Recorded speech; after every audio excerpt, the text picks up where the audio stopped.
Hey everyone, welcome back to Cryptid Chronicles, and today's file, the Skinwalkers. Zach, what we got on Skinwalkers, bro? Right, so Skinwalkers are mythological figures in Navajo culture regarded as dangerous witches capable of shape-shifting into animals. I guarantee I'm going to butcher this. Known as naaldlooshii. naaldlooshii. Meaning, with it, he goes on all fours. These beings are believed to harness dark forces for malevolent. All right, Jim. Yep, I'm having a Jim Jim's moment. here with spirit. Malevolent purposes within a broader culture context that includes various Native American tribes, such as the Apache. Skinwalkers are seen as the epitome of harmful witchcraft, contrasting with medicine men who use their spiritual knowledge for healing. And then to become a skinwalker, an individual must undergo a secret initiation that requires them to unalive a close family member, thereby acquiring their supernatural abilities. Which that I did not know. Yeah, that's kind of cool. So, anger your brother. Takes you back to Cain and Abel. Anyway. Kinda, yeah. Well, I got, long before it adopted its moniker, the Skinwalker Ranch, the allegedly haunted area in Ballard, Utah, belonged to a couple named Terry and Gwyn Sherman. In '96, the Shermans told the Desert News about some disturbing paranormal activity that was frequently occurring on their ranch, in addition to seeing a UFO. They claimed that other suspicious things were happening on their ranch. These included crop circles and cattle mutilations. Cattle, that's for ritual sacrifices. That, and you got like bloodsuckers out there, drain the cattle of all their blood. And, I mean, who doesn't like a good cow intestine every now and then? A little menudo. Yum. Menudo. They sell it at Walmart in cans, by the way. It's delicious. Which, reading more into this, though, like, everything that I've found on Skinwalkers, see, I thought Skinwalkers could change into anything, but apparently it's more towards animals. Like what they wish to have, like... Right, like, so they, bears, coyotes, depends on, foxes, depends on what they need in that time and what they can use to blend in. Gotcha. Is that why they got those weird recharged looking things coming out like the deer? His fucking head all cocked to the side, like, hey, you guys. Could be. You got fucked up. Anyway. Coming out the woodwork looking like Mr. Clark. Yes, sir. But yeah, so then like this one. Skinwalkers can assume the forms of various animals such as bears or coyotes depending on the traits they wish to utilize, and possesses powers that allow them to influence others, invoke illness, and even reanimate the dead. They often still fear within communities, leading to cultural taboos against wearing the pelts of predatory animals. The lore surrounding skinwalkers includes reports of eerie behaviors such as tapping on windows or making strange noises, further embedding them into the collective consciousness as figures of dread. Fucking hey. I'm just saying, if I be in my room and like you just hear I didn't hear shit. I live upstairs. Well, Romeo and Juliet. Nope, not happening. I'm gonna have to look in more into this one. What's up? I'm gonna do a quick little search while we're... Alright, well, I'll go into more on the Shermans. Shermans didn't know then that what they might have seen were signs of skinwalkers. And if the unreported events are any indication, they could have been around for much longer than the 90s. The History Channel series may have brought this topic to the forefront of people's minds in 2020, but rest assured that investigators at Skinwalker Ranch are still ongoing.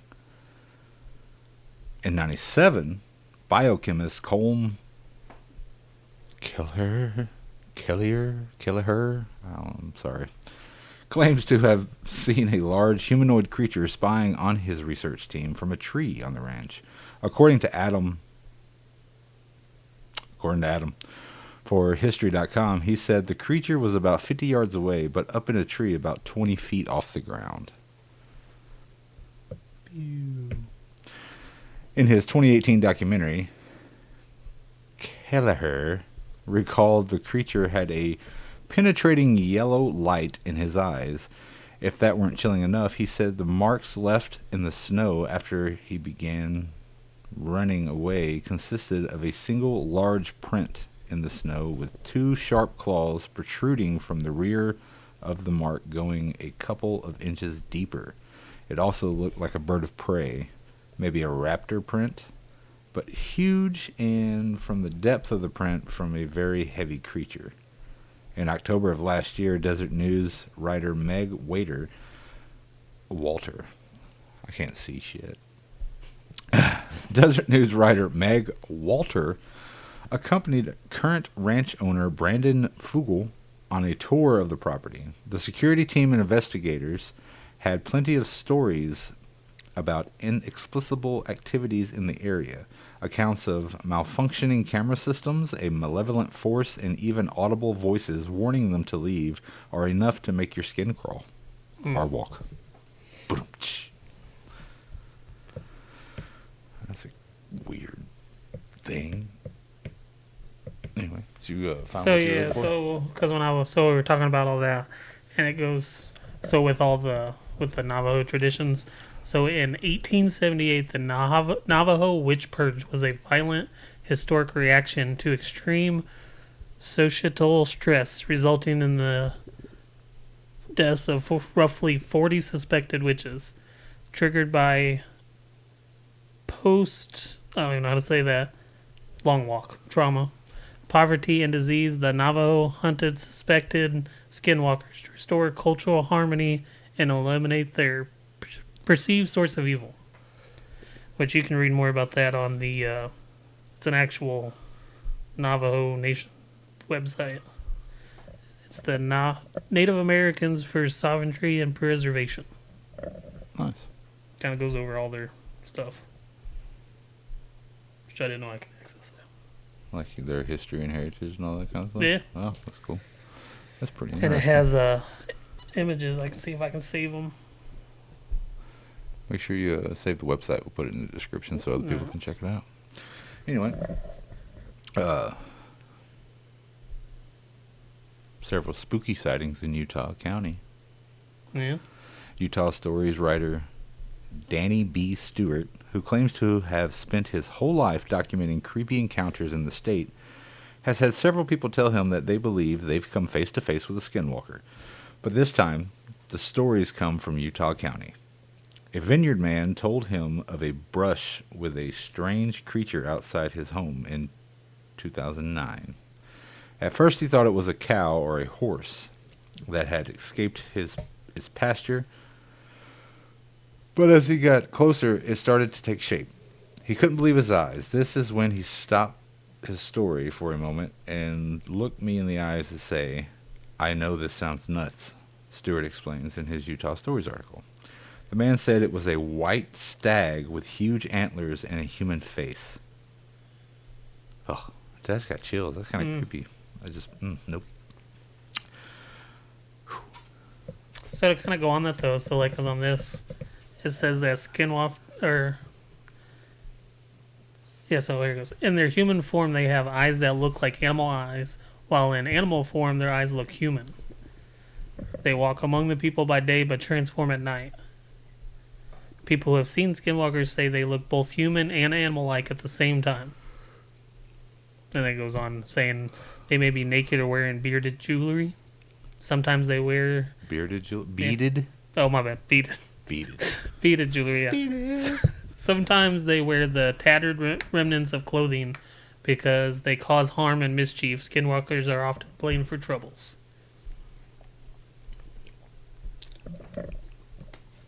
Right on.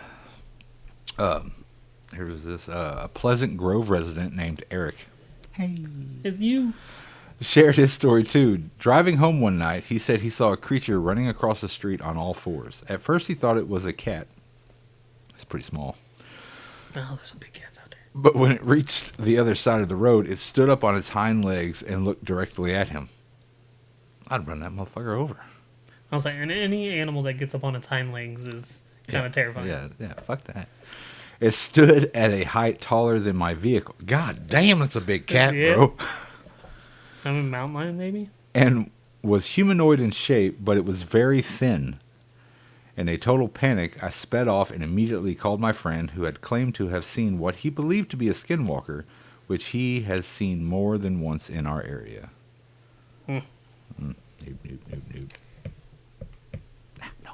Anyway, you got anything else over there, buddy? Yeah, so this goes more into what the skinwalkers can do. So skinwalkers usually appear as bears, cougars, coyotes, dogs, foxes, or wolves, but can take any animal shape.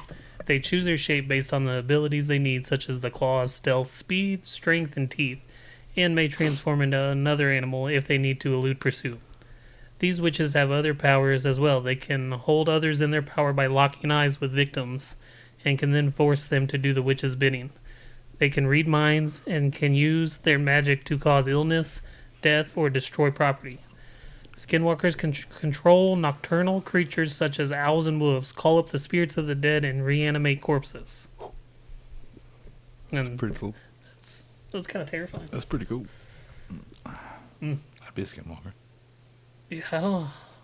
I'd probably I want to be a wolf or a bear, but yeah, I'd be a skinwalker. I'd be a wolf.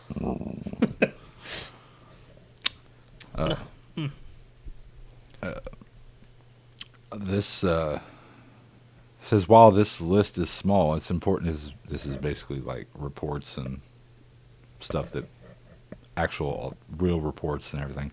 While this list is small, it's important to remember that the Skinwalker legend comes from Navajo culture, and they don't like to talk about it.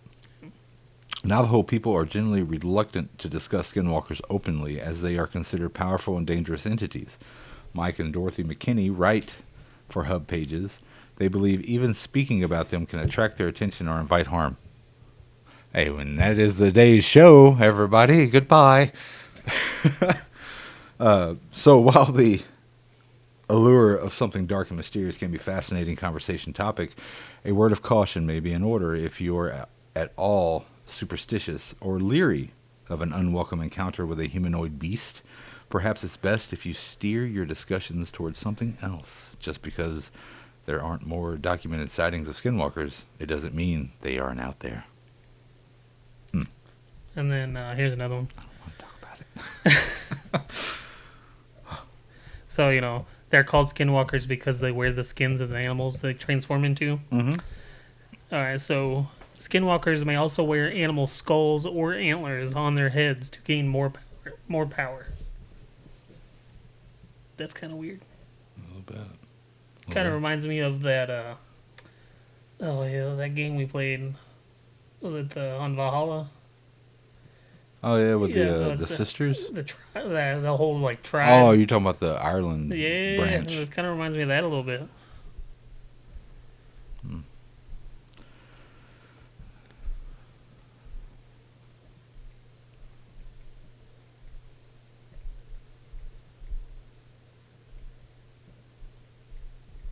So I have no idea what Siegfried and Jensen is.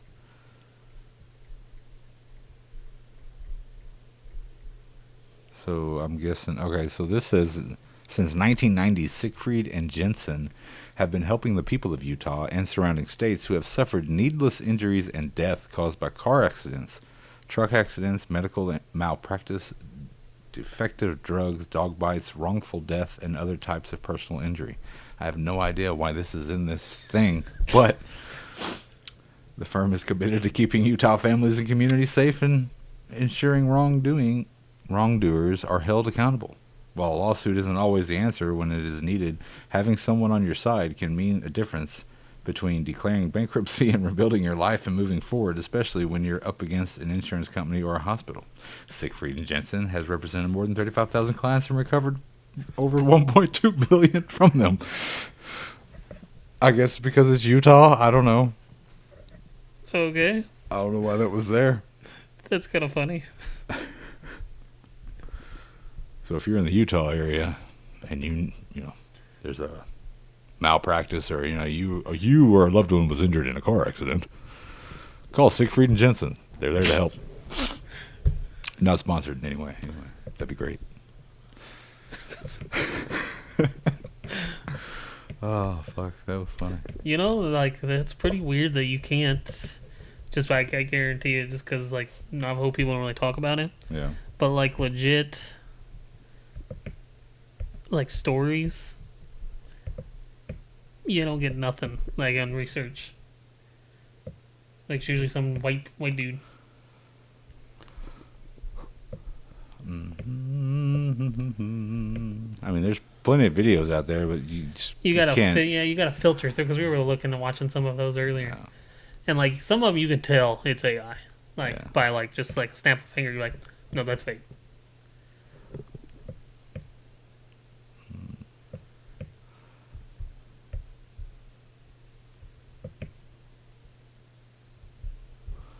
So I'm pretty sure if you like go on Reddit, you can find some people talking about it.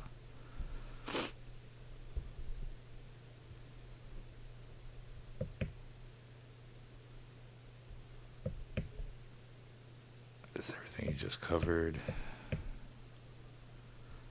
You want to know a respectful summary?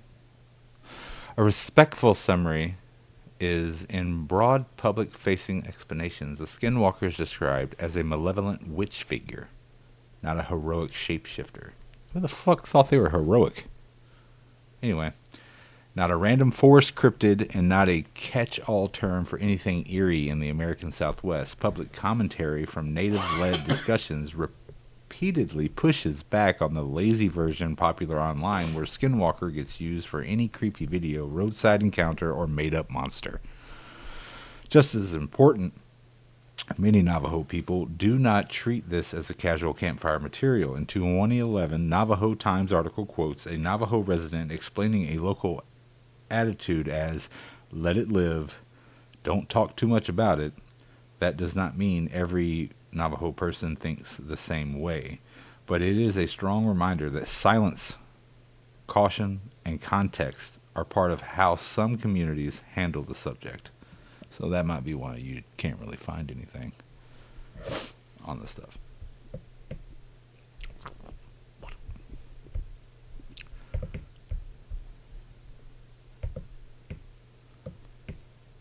See, why can't Jim should be here so he can fill in these blank gaps. Right, you're gonna edit this out, right? I can try.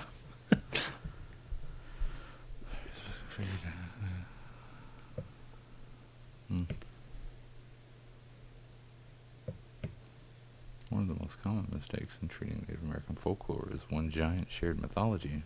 It is not.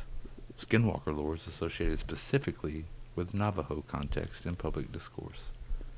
And critics of appropriation have objected when outsiders erase that specificity.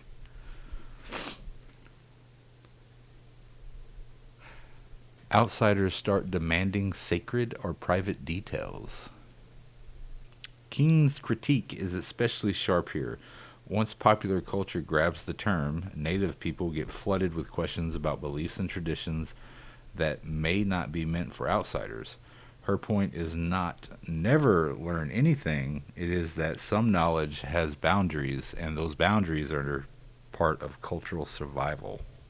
Yeah, I read that. There was one Reddit post on there that got deleted like 2 years ago. Yeah. Basically saying that. It was the lady was saying that she is part of the, like, that community, and that she asked her grandma that same question, why, they don't really talk about it, and they're like, because that's a cultural thing, and you let the white people believe what they want, so then they're scared and stay away from it, and let us keep dealing with it, kind of thing. Oh.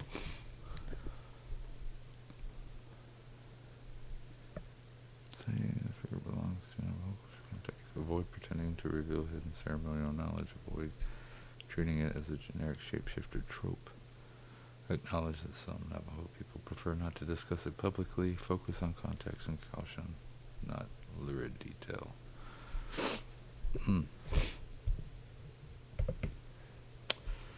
Yeah.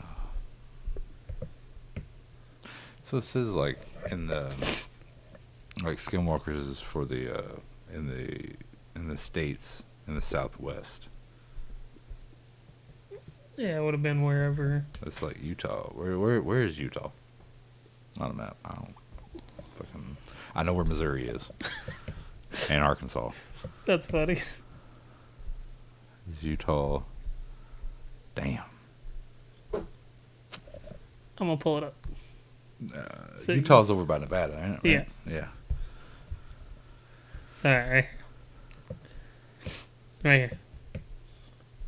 So you know where Nevada is then, I'm assuming. Yeah. So it's literally right next to it to the right. Okay. Right here. That's Utah. So that's like... It's in between Colorado and Nevada. So how's that southwest? Because you have all this. Ah, okay.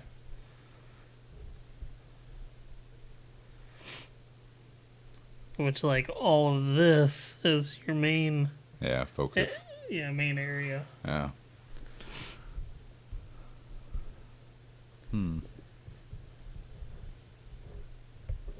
What did you search up? When? Anything? Oh, when I did my search, it was just Navajo Skinwalker. Oh.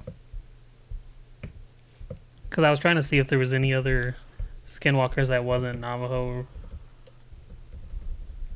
like, lore, and nothing.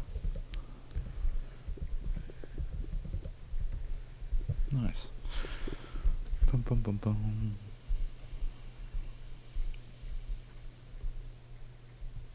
I gotta read this. That looks creepy as fuck. But anyway.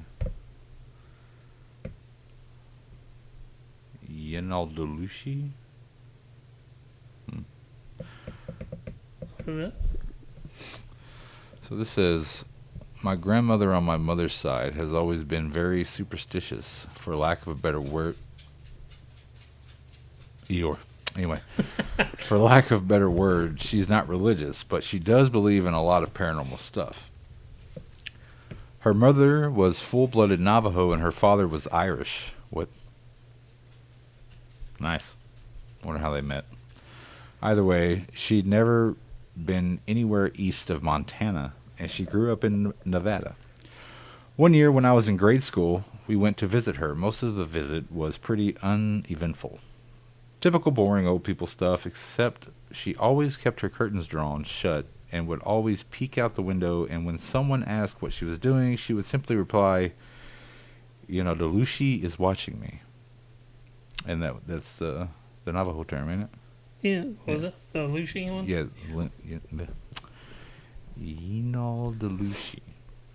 This went on for nearly the entire visit until a few days before we were due to leave. My grandma and my then baby brother, he's 19 now, were in the front yard that evening planting flowers when all of a sudden my grandmother starts shouting, insert little brother's name here. I guess she didn't want to say her brother's name. Anyway. Get away from that creature. It's not safe. Of course, being in Nevada, we all assumed that my brother had found a scorpion or a rattlesnake. So we all ran outside to see my grandmother clutching my little brother and shaking in terror against the side of the house. Standing out in the yard was a large, black, Great Dane-sized dog. It was staring at my grandmother with an intensity I'd never seen before. It looked up at us, gave a little huff, and bounded off. I don't remember if it moved unusually fast or not, but do remember it had really deep yellow eyes. When my mother asked my grandmother what had happened, she kept repeating, the naaldlooshii has found me. She moved a couple weeks after that.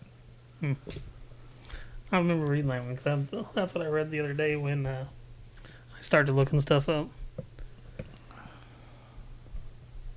On the res, alone at night. So I'm guessing this comes from an actual Navajo. My uncle and cousin saw a large deer on the side of the road. When they got closer, it hopped over the fence like a bipedal man. One time, driving back from Gallup, my dad saw an old Navajo woman walking on the side of the road, and when he slowed... Hello? And when he slowed to offer her a ride, she took off into the plains, quickly with inhuman speed. Once, when I was a kid, my family was at my aunt's house, which is in a rural, secluded area, when we were toyed with by a few entities. They would make animal noises, and when we looked in the direction from which the noises were coming, they would turn a flashlight on and off. The noises would come from all directions in increasingly shorter succession. Usually when I'm there on the reservation visiting alone late at night, I will feel the presence of evil and dread. Panic and paranoia will wash over me, and as sudden as it comes in, will leave. That's just creepy. It moved like a toy rocking horse. That would be creepy. So this says, my uncle's Mexican and Native American. This happened in the Mojave Desert in Southern California. He was driving around with his girlfriend late at night, and they saw something that looked like a huge black dog on the side of the road. He slowed down, and the dog began crossing the road. Instead of walking like a normal dog would, this thing moved like a toy rocking horse. He said it stopped in the middle of the road and stared right at him with its eyes had a red glow. My uncle is the most badass person I know, and it scared the crap out of him. I like how we had about the most badass person I know. They ran away on their back legs. So, this happened about 12 years ago. My family owns a farm in the heart of an Indian reservation.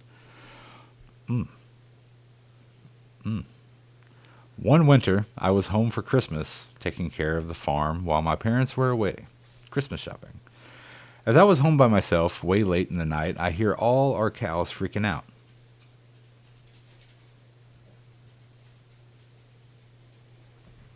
Eeyore, lay down. He got scared. I knew it had to be the wild dogs that are rampant in the area. So I throw on some boots, grab a shotgun, load it up, and head out in the field. This was a perfect scenario for a horror movie. It was cloudy, but there was full moon, and it was breaking through the clouds just right to light up all the snow. I ran out into the middle of the field, and just in time to see two dogs. They were standing up, facing each other, and fighting. I think perfect 2 for 1. So I pump a shell into the chamber of Mr. 12 gauge, and then it happened. The two dogs heard the rack. They both stopped to look over at me and ran away on their back legs. Immediately I froze, and every ghost story about skinwalkers and all other native legends I grew up with flew through my mind. Keep in mind, I'm a white guy. And up until then, these were all just boogeyman stories the native kids liked to tell to scare us. That night, they became real to me. So hold up. He was going to use his shotgun, his gun. He was going to shoot the dogs. Yeah. Why? They were fighting. Scaring his cows. Shoot dogs. Well, my neighbor said he was going to shoot Barrett if he kept coming over there and trying to bite his cows. That's bad. But that's what the dude was going to do. That's bad. You got to protect the herd. You got to protect the dogs. Those weren't his dogs. Fuck them dogs.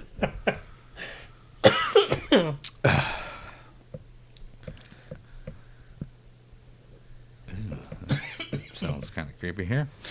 So it says, I was spending a month with my cousins at my grandma's house. It was all. Why is it always the old people? Anyway, it was August, and my cousins' ages ranged from 10 to 15, and I was the oldest, being 15. I was staying with a 10, 13, and 14-year-old. We stayed up telling scary stories often. But one night, a few weeks in, we decided to make a campfire out back. My grandma's house is in a rural suburb. The neighbors ain't too far when you're driving down the road to her house.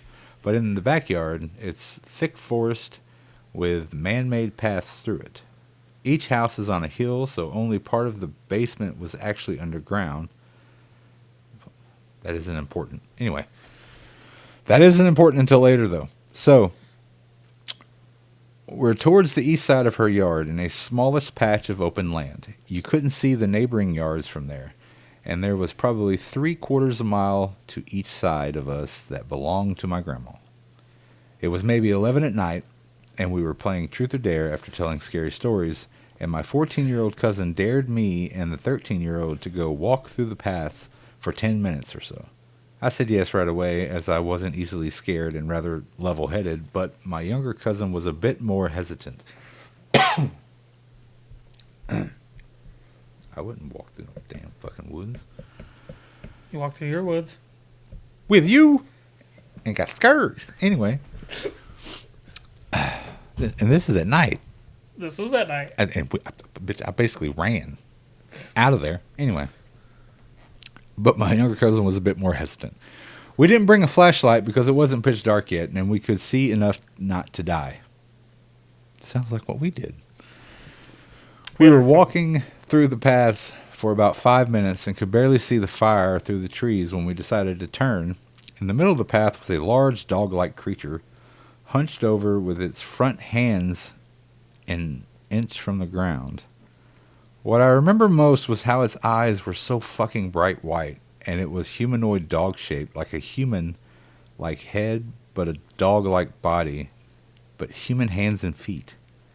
It looked right at us, and I know I was paralyzed with fear as it dashed away the opposite way from us, towards a creek that ran through the yard. Eventually, my cousin and I screamed bloody murder, and the other cousins and my grandma ran to us. I don't remember much here because I was really disoriented and I couldn't think properly, but I did wake up in bed, so I assumed that I was brought up to the house. All the kids slept in the basement in a big room with sliding glass doors to the outside, as the room was on the side that wasn't underground.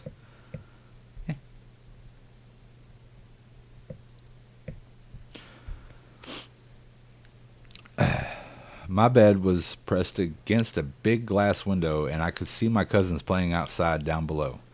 The house is in Michigan, so it gets slightly chilly even in the end of August. That's Michigan. It's north. It's away from the southwest, Benny. And there was a slight breeze, so I put on a jacket and ran to join them outside, skipping breakfast, not wanting to miss out on anything fun. When I got down, I could tell they weren't playing, but rather running to get my grandma. Her dogs, both of them, were dead, ripped up. That night, we went to bed early. I woke up at maybe 2 in the morning because I felt something hit my head. My cousins were all sitting on the double bed opposite me on the other side of the room. There was one bunk bed and 2 double beds. The double beds, for me and my 14-year-old cousin, they were being quiet and staring at me. 13-year-old nodded his head toward the window. I froze. They all looked afraid. I turned my head slightly to the side and saw a really messed up looking face pressed to the window with gaping eyes looking down at me. I screamed so fucking loud and it bolted. My grandma called the police after I told her what happened, and they found nothing. I went home after that, and I have never been there during the night again. I get chills reading these things. This is pretty cool. It's kind of creepy. So what are your take on that? That's creepy. Well, my thing is though, like, if you're in a basement and it's night, you're a kid. How old did they say they were? 13, 14. Right. I mean, I'd understand if it was, 6, 7, 8-year-old. Yeah. Imagination, like what really could have been out that window was a fucking dog.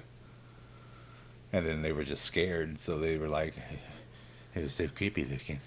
It was so creepy. It was gazing at me. But like it was saying, its face was pressed up against. So I'm just imagining just like the, just Billy. Oh shit. Oh man. That's creepy. So there's another one. In July 2004, near Gallup, New Mexico. Now we're back down to Southwest. There we go. I had my first and only encounter with a skinwalker.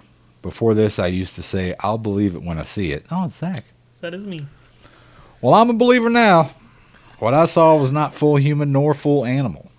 I was moving and had just completed the cleaning and was with my 10-year-old son. We had called it the night and were headed to our new place. As we walked out the front door, I saw a figure move from behind my neighbor's car to a nearby tree and stood between our apartments. It didn't have red glowing eyes, snarling teeth, or a rotten smell. It did move quickly, but not quick enough to avoid the light from a nearby light post and the porch lights. It didn't look at me or come toward me. It moved as if trying to avoid being seen. I was within 15 feet of it, but I did not look back to fully inspect it. What I saw was a wolf-like animal that sort of resembled the Beast in Beauty and the Beast, just not cartoonish. It had brown fur that completely covered it. It wasn't a pelt. It was a very large wolf. It didn't have any human traits except that it walked on its hind legs. It covered behind the tree as we got into our vehicle. When we got in, I asked my son, "Did you see that?" Thankfully, he hadn't. My brother-in-law insists that it wasn't a skinwalker because I would have never seen it. To this day, I can picture what it looked like, know they exist, and pray I never encounter one again. So, if you're 15 feet away, bro, it's like from us to that wall. Yeah. And you have your kid, and you see it, and you're like, that's a fucking wolf on its legs, and it's covered in fur. You ain't gonna be like, get the fuck out of the car, bitch. You ain't gonna freak the fuck out or check. You're just gonna be like, oh, there's Wolfie. Anyway, have a good one, guys. But, like, my thing is, they were that close and it didn't attack or anything. He said it was trying to not be seen. But, like, well, I mean, I could see that with, like, everything we've read on Skinwalkers, but, I mean, they're supposed to be violent creatures. Maybe, I don't know, like, does it go into detail on, like, what their purpose is for, you know, because it's... No, because, like, the only thing I could find was how, so it was somebody in the Navajo culture that, like, if we go the Navajo route, it is, so it was one of their, like, spiritual healers, whatever, that went the dark side, if you will. Yeah. And unalived a family member to, like, as an initiation for that ritual. But then, so I mean, it's evil. Yeah. It's just, that's all they're about, is evil and sinister acts. But I figured it'd be for a purpose, like, do this, do that, and then hunt. Like, specific, or what if they're just hunting bloodlines? Wipe shit out. Like, maybe that they're not of what they were looking for. Maybe it was the neighbor. They were going for the neighbor, waiting for them to leave. Eh? Maybe. I never know.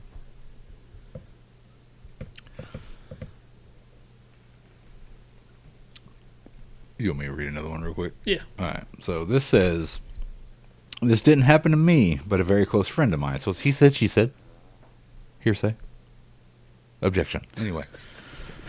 I've heard a lot about coyotes and skinwalkers and had a weird experience or two with coyotes. Creepiest was waking up to my sleeping bag being surrounded in paw prints without ever hearing them during the night. But never anything paranormal, so to speak. Patrick's story, however, kept me from going back to a favorite backcountry secret stash.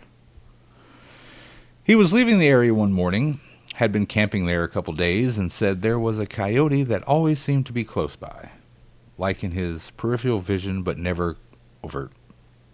He loaded up his truck and started to drive down the wash out to the fire road. At the end of the wash, he could see the coyote following him. When he pulled onto the road, it was running next to him. Now he was freaked out, so he sped up. He said he was going 35 or so, and it was running alongside him. Definitely not possible. When he looked back, the coyote was running on on two legs, and was wearing what Patrick said looked like buckskin pants. An instant later, it was a person wearing a coyote fur, keeping pace with his truck. When he looked again, it was gone. He never went back to the grove after that. So, I mean, that would fall in line. That coincides with what you... Yeah. So, I did find something here. Okay. So, They are not considered mindless monsters, but rather evil human witches who have chosen to forsake traditional Navajo values in favor of a wicked and immoral existence. It says they exist to do evil, cause illness, misfortune, or death to others. They often target specific people out of personal spite or vengeance. They are known to engage in acts of greed, including robbing graves to acquire wealth and stealing items to use in dark magic rituals. As the antithesis, What? that, Okay. yeah, Yep. of Navajo values, which emphasize harmony, they are motivated by a desire to bring chaos and disrupt the social order.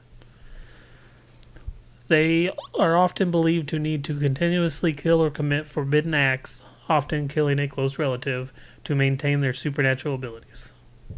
They are often blamed when unexplained misfortunes, sudden illness, or deaths occur in a community, as they are seen actively working against human wellness. So, like it said, it pinpoints on specific people. So, like I said, Yeah. it might not be that guy. It might be his neighbor. They He's going to get the neighbor, so he's waiting for them to leave. That one was creepy, though.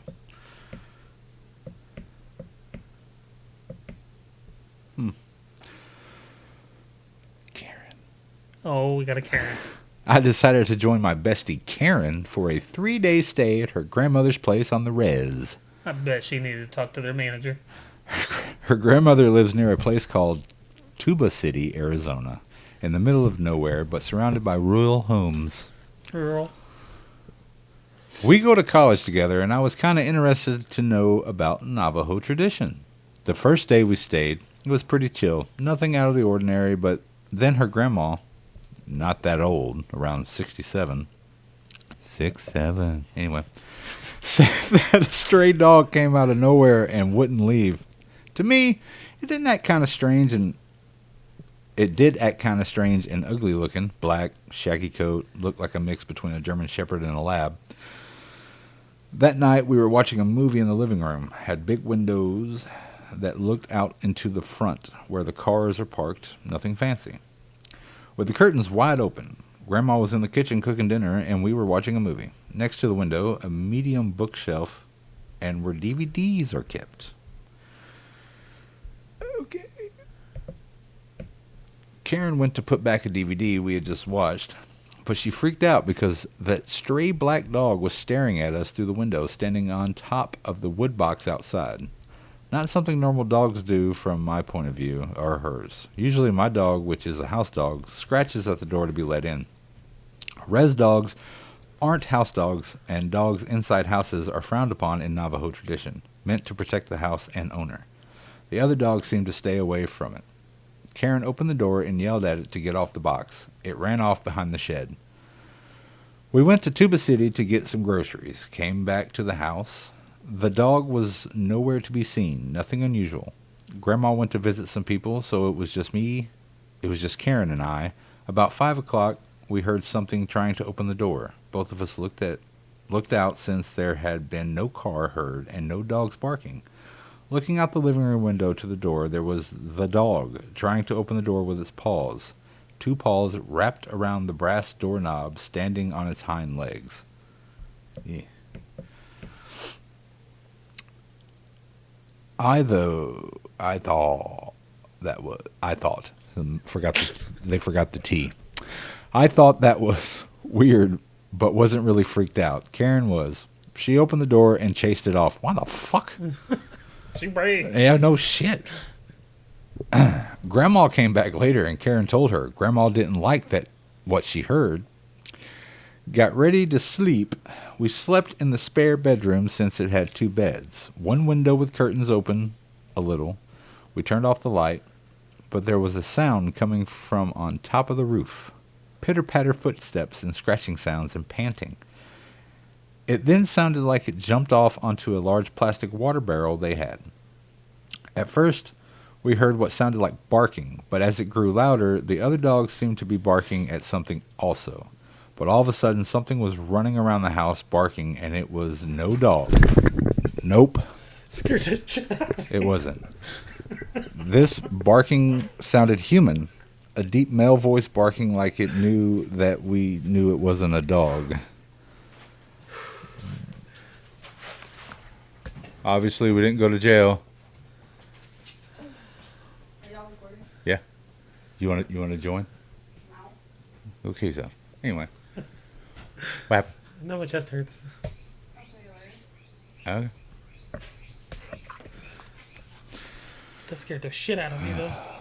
I'm not, woof, rough. What? Arf. Just exactly like that, adding the W's, R's, and A's, then panting again by the window, and we started freaking out.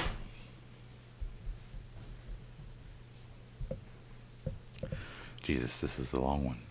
Karen decided to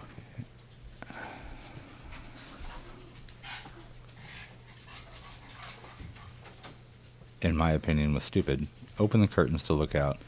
There was a stray dog on its hind legs looking into our bedroom.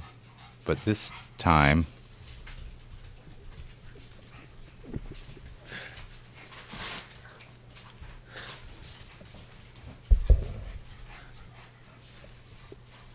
I can just hear Eeyore. That's all I can hear. Sorry. He's running from the Skinwalkers. Oh, that's his, he's fat. That's him just walking around. Where was that? Open the curtains, look out. There was a stray dog on its hind legs looking into our bedroom, but this time it stunk. And what I thought were two black holes in the neck. Another pair of eyes twinkled. Think of those ugly, glossy spider eyes staring at you. And the paws were deformed-looking hands with overgrown, somewhat thick and sharp fingernails. 12 shots of espresso.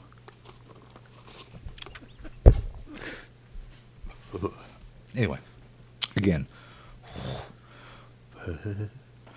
Both screaming and shutting the curtains closed. Grandma came running through the door, and seeing it, first thing she did was grab ashes from the fireplace, load 3 shells into a shotgun from under the bed.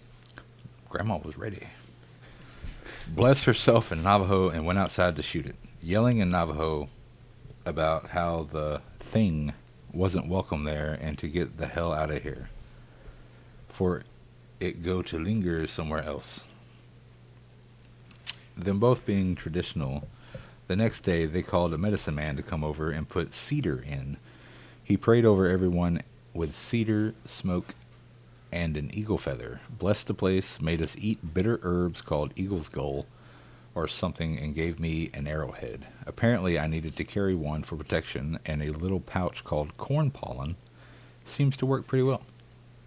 The medicine man said that the dog was a skinwalker, which in Navajo is a long word, but I call it Yoshi's. Some of the word that we've been saying. Yeah, ye naaldlooshii, something like that.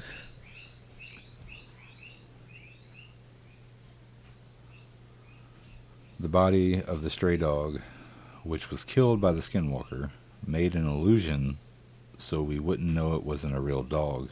He also said that Yoshis tend to harm people by using some sort of human bone straw to spit at someone. Bone straw. And get human bones into them. Doctors can't detect it, but the medicine man that day pulled a piece of human skull out of Grandma's right shoulder. Pretty big, about 2 inches long and 1 centimeter thick. It was real because we watched him pull it out of her. That was intense. It was weird. Pulled a skull? No, a bone. Oh. Bone. Oh, a bone, like Yeah. shard. Yeah, like they use bone straws. Oh, okay. That's kind of creepy. Like spitballs. So, you know how, so they were saying the Yoshi thing? The naaldlooshii? Mhm. Yeah. Okay, so other cultures have similar things, I guess indigenous lore. So I guarantee I'm going to pronounce this wrong. The Nagual, Mesoamerica, a human who can transform into an animal, often a jaguar bird, through a spiritual bond. You have the deer women, woodlands plains, a spirit or human who can take a deer's form to lure and punish promiscuous or violent men. Hold up. A deer woman? What'd you say? Yeah, deer woman. Hold up. Let's see if I can find that real quick. Should remember the damn page. I'm sure there's an index. I'm getting to it. The birth of afterlife. There we go. And it was early on.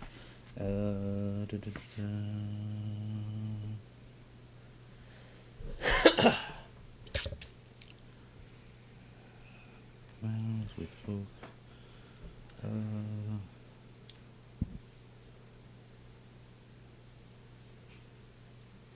Damn. Driving out the den.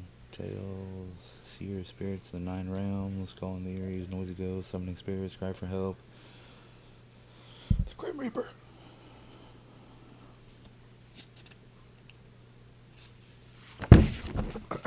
We'll be doing a lot of editing. Yep, hopefully. There we go. 134. I got you. Okay. So this is the deer woman. Yeah. It just says woodlands plains, a spirit or human who can take a deer's form to lure and punish promiscuous or violent men. I was reading that. Here we go. Shifting shape. The ability to transform from human to animal or bird makes shapeshifters especially uncanny. In Navajo beliefs from the U.S. Southwest, witches are thought to use human remains to transform themselves into skinwalkers, a particularly sinister shapeshifter. In their animal form, skinwalkers attack and even kill victims. The Lakota people of the Great Plains and Black Hills tell stories of those who stop to assist a young woman alone on the road, only to discover that she is no ordinary person. People who encounter this deer woman describe her as human, but with deer haunches and cloven hooves. To those who respect women and children, she offers fertility and well-being. For those who do not, she inflicts a vengeful death. Nice. Alright, and then, like I said, I guarantee I'm going to pronounce these wrong. Nikamu Moskwa Nitwat, Cree Lakota, singing bear walkers who are guided by spirit bears to find fertile land or warn of danger. Then you have the little people drum dancers, Seneca, fey-like creatures that can shapeshift, similar to European trickster spirits. This one's going to be funny to say. Pukwudgies. That's how Pukwudgies. I don't even know how you say that. Wampanoag. Small humanoid tricksters known to shapeshift into animals to lead travelers astray. But the shapeshifting and skinwalkers and all that is a global thing because shapeshifting through the use of animal skins appears in several non-native cultures. So you have like berserkers for the Norths. Yep. Warriors who wore bear wolf skins and entered a trance believed to gain the animal's ferocity and invincibility. They enter that trance by eating shrooms. Nice. The Selkies, which is the Scottish-Irish mythical beings that lived as seals in the sea but shed their skin to become human on land. Like the mermaid. And then, of course, you have the werewolves, European. Humans who transform into wolves, sometimes by putting on a magical pelt or removing their clothes. And then I can't even try to pronounce that one. Taya? Yep. It's Aztec. A rain god capable of shifting forms, often taking on animalistic features to interact with mortals. So it's like a god. Yeah. So in recent years, internet folklore like creepypasta and Noah's has repurposed the term skinwalker to describe mimics, entities that look like deformed animals or people and copy human voices to lure victims. These accounts are often more related to the rake or wendigo tropes that traditional tribal lore. So, like, if you look at skinwalker videos online, like, if you can, You have to search through so many. filter through and try to pick AI one. has ruined everything. What's up with the whistling? I don't know. I see that a Why lot. is it, don't whistle at it. Like, what is, why? Like, what is, Don't know what to ask. I don't understand that.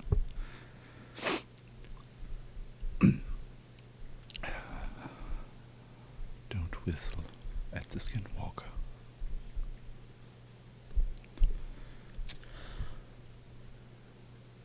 Okay.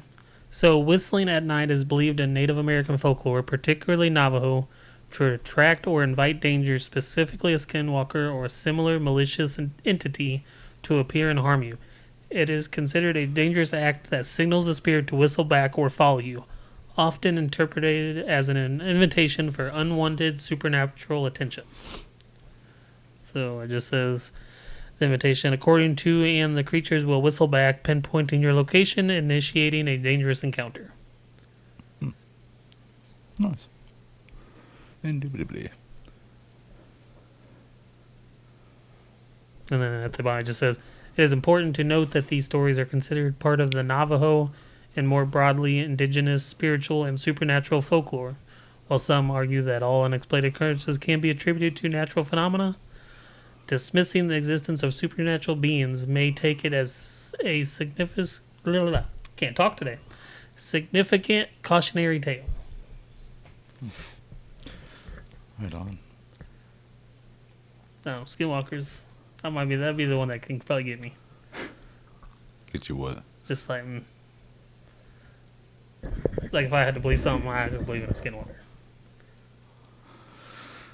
Oh, it's creepy. This motherfucker will believe I believe in aliens. in transforming from human to animal, Oh, okay, yeah. but will not believe that there is Bigfoot. Because it's Bigfoot. It's a big, hairy man-ape.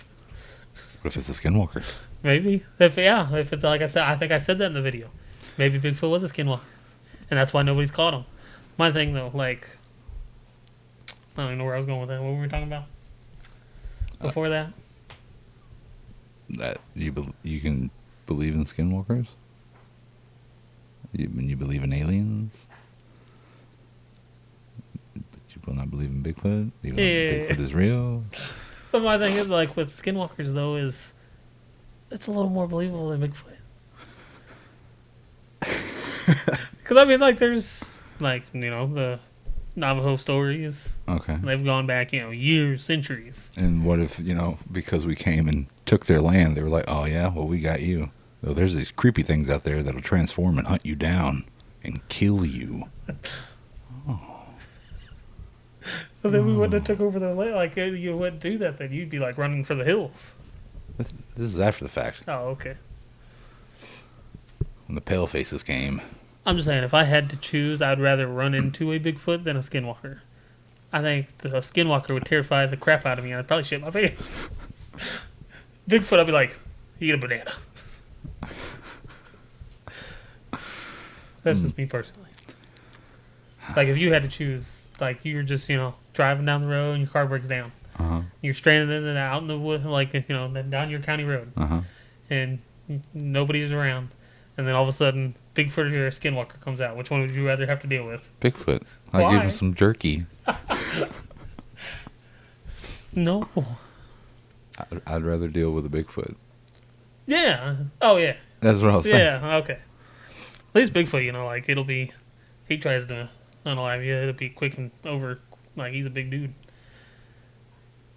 With Skinwalkers, with them being tricksters and just evil, they're going to draw it out and play games with you. That'll scare me more than anything than the actual unaliving. So, Be running through, like, just be like the Blair Witch. Just be hiding in a bush with my camera phone. Just be like, hi, I'm so scared. snot bubble. Just, Yeah. But, I don't know. I don't know. On everything that we've talked about, Skinwalkers, mermaids, Bigfoot, the blackout children, I believe in all of it. I believe that I don't think there's one thing out there that I don't have some belief in. Krampus. I believe it could be a thing. Really? Yeah. Maybe that needs to be a video. Krampus. Krampus and Santa Claus. Yeah, I mean, I believe him. Krampus was German, wasn't I think so. Yeah. It's either German or Russian. he? He just seems like a German thing. Krampus. Come beat the shit out of all the little kids. No presents for you. I could believe in that. Krampus. At one point in time, he could have existed. Okay, fine. If to go on that route, if that was a thing, I don't think he is depicted as what we know him in like movies and stuff like that. No, I don't believe him to be this scary looking man beast monster looking thing like that terrorizes. in anything you watch, movies, TV shows, and stuff like that, it's always exaggerated just for the effect to draw you in to watch it. Right. So That's gonna be a video. We're gonna cover that next time. Krampus.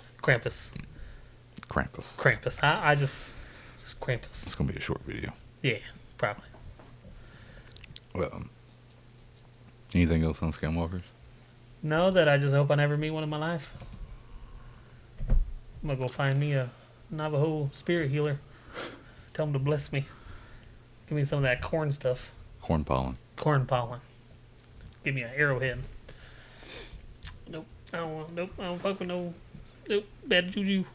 There's a down south. There was around Gideon, Malden,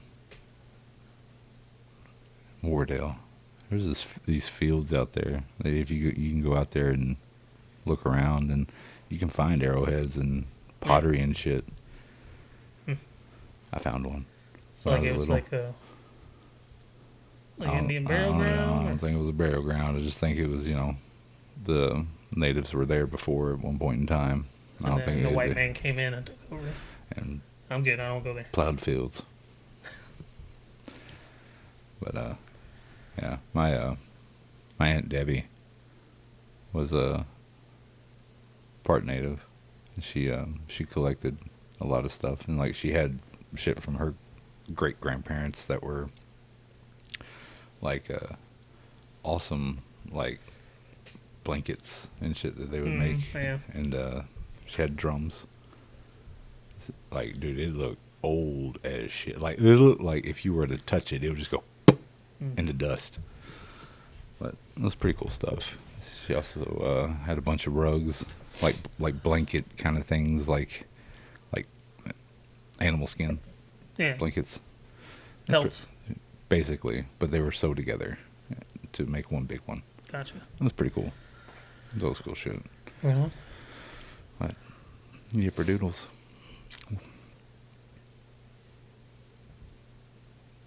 Another file in the books. Yeah.